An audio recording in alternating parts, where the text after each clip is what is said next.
안녕하세요. 혹시 폴리머라고 들어보셨나요? 사실 우리 주변에 있는 거의 모든 게 이걸로 만들어졌다고 해도 과언이 아닌데요. 눈에는 잘 보이지 않죠? 우리가 매일 만지는 플라스틱, 입는 옷, 이 모든 것의 비밀이 바로 이 폴리머에 숨어 있습니다. 오늘 저랑 같이 그 비밀을 한번 파헤쳐 볼까요? 자, 그럼 아주 익숙한 물건으로 한번 시작해 볼게요. 우리가 마트 갈 때마다 쓰는 이 평범한 비닐봉지잖아요. 이게 대체 뭘로 만들어진 걸까요? 바로 이 질문에서부터 오늘 이야기가 시작됩니다. 네, 정답은 바로 폴리머입니다. 이름만 들으면 뭔가 좀 어렵고 낯설게 느껴지실 수도 있어요. 근데 걱정 마세요. 오늘 이 폴리머라는 게 정확히 뭔지 제가 아주 쉽게 하나하나 뜯어서 설명해 드릴게요. 오늘 우리가 함께 살펴볼 내용이에요. 첫 번째, 폴리머가 대체 뭔지 기본 개념부터 잡고요. 두 번째로, 화학적으로는 어떤 특징이 있는지, 세 번째는 그 구조에 따라 어떻게 성질이 확확 바뀌는지 알아볼 겁니다.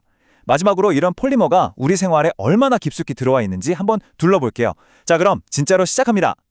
첫 번째 파트입니다. 아까 그 비닐봉지의 정체를 파헤치기 위해서 가장 기본으로 한번 돌아가 보죠. 폴리머란 과연 무엇일까요? 자, 폴리머. 말이 좀 어렵죠? 그냥 엄청나게 긴 분자 사슬이라고 생각하시면 딱 맞아요.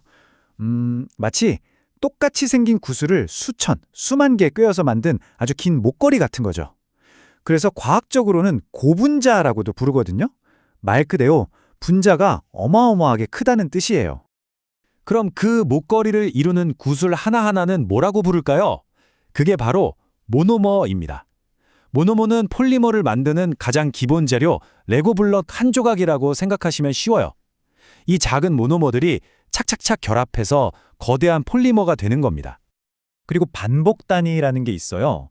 이건 뭐냐면 모노머들이 연결돼서 긴 사슬이 됐을 때 그 안에서 계속 똑같이 나타나는 패턴을 말하는 거예요. 그러니까 폴리머의 핵심 설계도 같은 거죠. 바로 이거예요. 우리가 맨 처음 봤던 그 비닐봉지가 바로 이 폴리에틸렌으로 만들어졌거든요. 화면에 C2H4라는 아주 간단한 구조가 보이시죠? 이게 바로 반복 단위예요.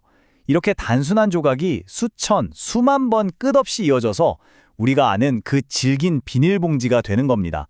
정말 신기하지 않아요? 자, 두 번째 파트로 넘어왔습니다.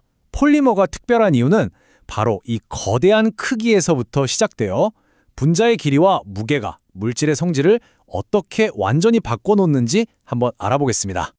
폴리머는요, 분자량이 정말 어마어마합니다. 분자량은 쉽게 말해 분자의 무게라고 생각하시면 되는데 우리가 아는 물 분자의 무게가 약 18이거든요. 그런데 폴리머는 보통 1만에서 시작해서 수백만까지 훌쩍 넘어갑니다. 이건 뭐 비교가 안 될 정도로 무겁고 큰 거죠. 근데 진짜 재미있는 건요, 이 분자량, 그러니까 사슬의 길이가 길어지면 성질이 완전히 달라진다는 거예요. 똑같은 재료라도 사슬이 짧으면 양총 안 되는 파라핀 웍스처럼 부드러운 고체나 액체 상태예요. 그런데 이 사슬이 아주 길어지면 우리가 아는 그 단단하고 질긴 플라스틱이 되는 거죠. 결국 길이가 모든 걸 결정하는 셈입니다. 폴리머의 세계가 이렇게 다채로운 이유, 길이 말고 또 다른 비밀이 있습니다. 그건 바로 사슬들이 배열된 모양, 즉 구조예요. 길이가 똑같아도 이 사슬들이 어떻게 얽혀 있느냐에 따라서 전혀 다른 물질이 탄생하거든요. 폴리머 사슬은 크게 네 가지 구조로 나눌 수 있어요. A. 선형은 스파게티면처럼 사슬들이 나란히 있는 거고요. B. 가지형은 이름 그대로 나무처럼 중심줄기에 잔가지들이 붙어있는 모형이에요. C. 가교형을 사슬과 사슬 사이를 다리처럼 단단하게 연결한 구조. 그리고 D. 망상형은 아예 거미줄처럼 3차원으로 복잡하게 얽혀있는 구조를 말합니다. 그럼 이 구조 차이가 대체 뭘 바꾸는 걸까요? 이게 진짜 재밌어요. 똑같은 폴리에틸렌으로 시작해도요, 사슬이 반듯한 선형 구조면 딱딱한 플라스틱 용기에 쓰는 고밀도 폴리에틸렌 HTP가 되고요. 여기에 잔가지가 많아지면 훨씬 유연해져서 비닐랩 같은 저밀도 폴리에틸렌 LDP가 되는 거죠.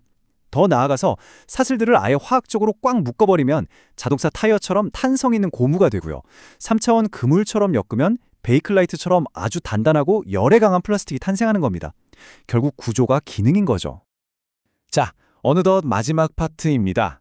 지금까지 배운 과학 원리들이 우리 역사와 생활 속에서 어떻게 쓰이고 있는지 한번 둘러볼게요. 최초의 완전 합성 플라스틱, 베이클라이트의 탄생 비화는 정말 흥미로워요. 1900년대 초에 당구공을 만드는 비싼 상아를 대신할 물질을 찾고 있었거든요. 그때 레오 베이클랜드라는 사람이 페놀과 포르말데히드를 가지고 실험하다가 완전히 새로운 물질을 발명해낸 거죠. 어떤 문제를 해결하려는 노력이 세상을 바꾸는 발견으로 이어진 순간이었습니다. 이 베이클라이트는요, 엄청 단단하고 열에도 강하고 화학물질에도 잘 견뎠어요. 심지어 전기도 안 통했죠. 그러니 전화기, 라디오 케이스, 전기 부품 할 것 없이 정말 모든 곳에 쓰였습니다. 현대 플라스틱 산업의 문을 활짝 연 그야말로 기념비적인 발명품이었어요. 베이클라이트 이후로 폴리머 과학은 정말 폭발적으로 발전했어요. 그래서 오늘날 폴리머는 단순히 딱딱한 플라스틱에만 머물지 않죠.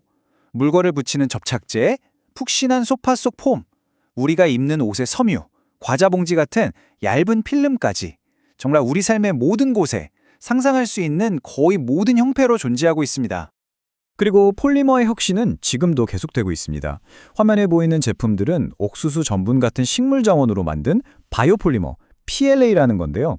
이건 석유가 아니라 재생 가능한 자원으로 만드니까 환경에도 좋고 심지어 자연에서 분해도 될 수 있어요. 플라스틱의 환경 문제에 대한 아주 중요한 대안이 될 수 있겠죠?